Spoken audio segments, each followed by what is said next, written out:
Welcome back to Conversations. Thank you for joining us. I'm Rusty Ray, where we're joined each time by people in the news or people talking about things that are making news. But in this case, it's that time of year. It's back to school.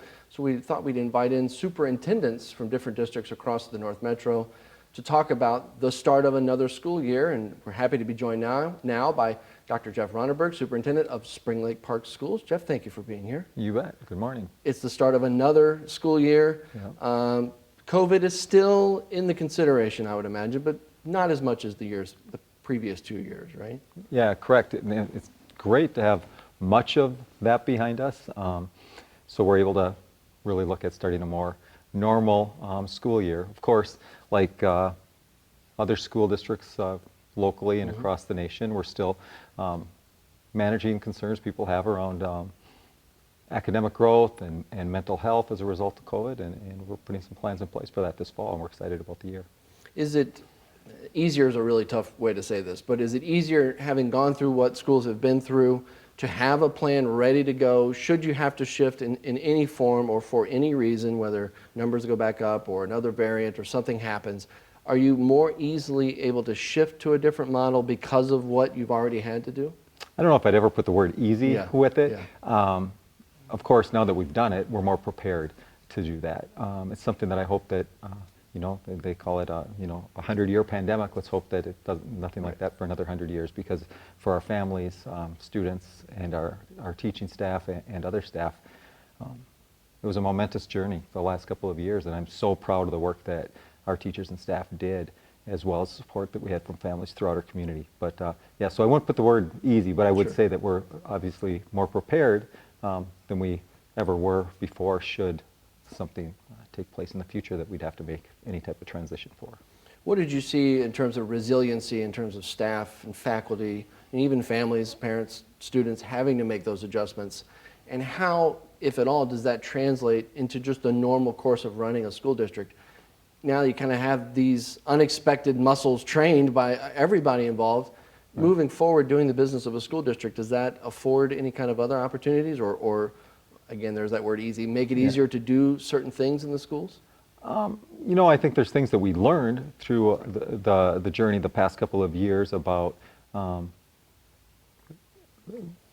variety of ways that we can support our families, that we can support our teachers and staff, how we've built partnerships with our families to improve communication, to help them understand how their child is doing with learning, and all of those are things that we can lean on as we move forward.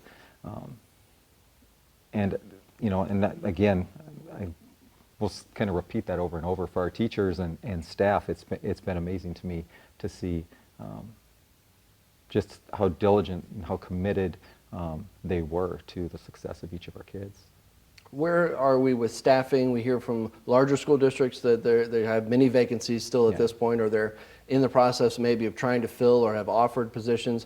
Where does Spring Lake Park Schools stand with staffing, and are you having a hard time? Are you maybe seeing fewer candidates apply for any number of positions and anything like that? Yeah, I think like all industries, we're just seeing fewer applicants for all positions. As other school districts are experiencing in other industries, there's just fewer people out looking for work at this time. But overall, for classroom teaching positions and things like that, we're doing really pretty well as we look to the fall. We are hosting a job fair today, this very day, where inviting people in to look at vacancies for custodial positions, paraprofessionals, food service, things like that, we still are looking to fill those positions. And then always, if anybody's interested who's watching out there and has a bachelor's degree and is interested in being a substitute teacher, we're always looking for people to help us out in that way. Got to have substitute teachers. With people having to have missed time the past couple of years, long periods of time, right. Substitutes, and that affords other teachers not being spread too thin. It's a very, very critical role. Yeah, it's a very critical role, because if we're short substitute teachers, then again, we're having to pull people out of whatever role they serve day to day, and those are critical roles. Whether it's being a academic specialist working with students who struggle, a principal covering a classroom, whoever it is, they're not getting their responsibilities done. So it is a critical role. At those career fairs, like you mentioned, what's the sales pitch for your school district? These people obviously are pitching themselves to get jobs, but Right. to try to attract that talent to your school district, what's the selling points? Is it the size? Is it the communities? What kind of things are you talking about with them? Yeah, no, I think one of the things is you mentioned the size. I think Spring Lake Park Schools is a great size because we're big enough with 6,200 students to offer to our students and families all the programs and learning opportunities that you could in a bigger system, yet we're small enough that people can really get engaged and involved. And that's true for our teaching staff. If they're in the Spring Lake Park Schools, they get to have an influence on what's happening throughout the system. So they might be an elementary classroom teacher or a high school teacher, they might be a custodian, whatever it is, but they get to have a voice in the work that we're doing, and we want to hear their ideas. And what we talk about is how do we capitalize on the creativity of each of our staff as we really look to know each of our students by name, strength, interest, and need. And that takes everybody. So we want everybody to come, and they're all part of that. One thing people may not realize outside of the district is the number of schools that you have in the city of Blaine as well. Correct. And in that particular area, there's been tremendous growth and tremendous development. Right. That affects maybe more the Anoka-Hennepin side of things over there. But are you seeing any changes there in terms of growth or in terms of enrollment in those Blaine schools that you have? And is that presenting any challenges or opportunities for your district? We've seen a lot of growth in recent years. Obviously, during COVID, everybody saw things flatline a little bit with that growth. But since 2010, we've seen a pretty consistent growth in Blaine. So now over 70%, 75% of our students live in Blaine, and then the remaining 25% of our students are pretty equally divided between Fridley and Spring Lake Park. So we have North Point Elementary, Centerview Elementary School, and Westwood Intermediate and Middle Schools that are all within Blaine. And Centerview is full this year, and North Point has a real strong enrollment. So, but we always encourage people that we'd love to have them join us in Spring Lake Park. Certainly on a national level and here locally, we've seen an overwhelming sense of parent involvement in terms of what's going on in classrooms and parent concern. A lot of it is politically driven. Right. We're seeing some rather contentious races even for school board here in our area. I'm not saying that's the case for your district, but what can you say about the parents, if their need to be involved or their interest in being involved takes a turn towards even activism? Is there still ways that the school district can benefit from parents wanting to be that involved? Yeah, of course. We actively encourage parents to get involved, and there's all kinds of ways for them to find out what's happening within the schools and what their children are learning. I think that's key. I'd much rather have a parent who's curious and wants to be involved than a parent who we're trying to pull into the school to get involved with their child's education. And so there's a myriad of ways that they can get involved and learn more, and encourage them if they ever have questions, they can call me directly. They can call Hope Ron, who's our Director of Learning and Innovation, their school principal, and of course they can always start with their classroom teacher. And we're also going to have a number of events this fall for parents, different curricular experiences to come in and learn about what their children are learning. And then we also include them in being part of developing their child's learner profile, which also gets in directly into what their child is learning. So tell me more about that. It's a term, learner profile. It's individualized, and it kind of shapes the way students or how students are taught. How does that work? Yeah, there's two components. There's a learner profile and a learner map. So each one of our students has a learner profile, which really captures who that child is, what's their spark, what are their interests, how they prefer to learn, what are some ways that they may struggle more. But then it also has just what's the progress that they've made over time. So you can really get a complete profile of that child and how they're learning and what they're doing. The map then is, for example, each one of our students when they're in 8th grade puts together a 5-year map. So it's getting through high school and beyond, and then they update that on a regular basis. Each family has at least an annual meeting with their child's counselor in order to put together that initial plan and then to update it on an annual basis. So we're always looking at what are their hopes and dreams and trying to give them a variety of experiences to pursue that. How did that come about? Was it something that was brought in or someone saw in another district that was effective, a similar size district, or how did that come about?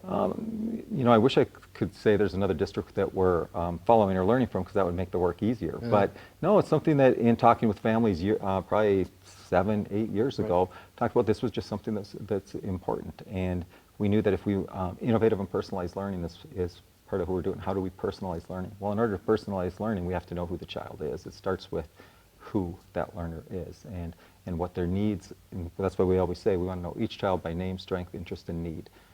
And so if we capture that in the profile, the parent contributes to that, the student contributes to that, the teacher contributes to that, and then again we have that learner map as needed. But it's really aligned around what our vision is of providing a personalized learning experience for each of our kids.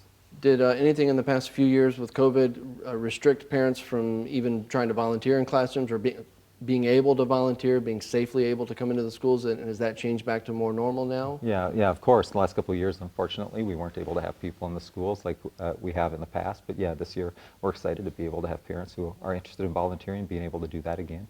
They just need to connect with the school principal and work with them to let them know that they're interested. So. You say you've been with this about 13 years. What are the biggest things you've learned since when you first started in your role with Spring Lake Park Schools and now approaching another new school year? Where do you feel like you've seen some changes in your personal approach or your personal exposure to these things that need to be done and how to do them? That's a good question. I don't know if there's a one thing. I think it's a journey. You're learning every year. And I think one of those things is, whether I'm supporting teachers, principals, working with our school board, just like we do with students, we want to personalize learning for students. It's that same personalized response that we want to provide for people, no matter their role in our system or families outside of our system. So I think where we were back in 2010, we've had all of the growth, we've seen changes in our community, but I think what we want to try to stay true to and always get better at is that focus on each individual, whether that be a parent, a student, a staff member, and how do we support their needs and interests.